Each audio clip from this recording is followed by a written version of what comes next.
Hi, I'm Christine Upchurch, and I'd like to talk to you today about the power of conversation. I've been doing radio interviews on the guest side of the mic for 15 years now, and on the host side of the mic for 7 years, hundreds on both sides of the mic.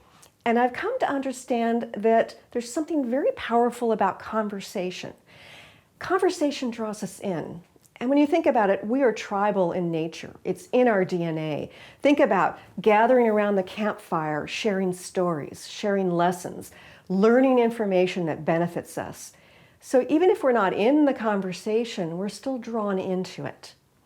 Now, in a radio interview, it's different than, say, reading a book and learning about what the person has to say, or perhaps seeing them doing a presentation. I liken the difference between, say, somebody stepping on stage with a tennis racket and a tennis ball, knocking the ball around and doing tricks, and just sitting in the audience and watching what that person's doing. It's all up to them. Versus if a person is playing tennis with somebody else, it goes back and forth. And as you're watching this tennis match, you don't know if the ball's going to get returned. You don't know if it's going to go out of bounds. It can get exciting, it can get boring, but you don't know because there's this back and forth. So I think about radio as having this sort of back and forth conversation that makes it a little bit more interesting and different than just a regular presentation. And I also think that it can go beyond the tennis match of the back and forth. When it's done really well between the host and guest, it's almost like there's this beautiful dance.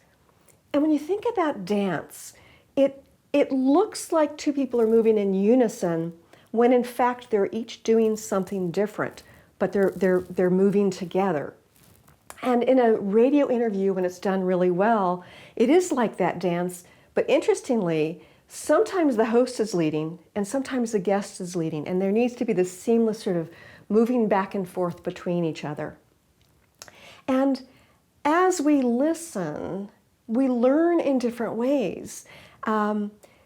As an audience member, we pick up things that we didn't think of before because of the back and forth.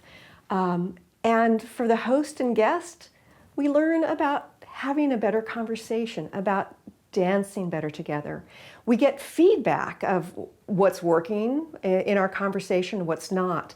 The guest learns about what is working well and what they might need to explain better, and perhaps they get ideas for how to expand further and maybe even think about what they want to move into next in their work.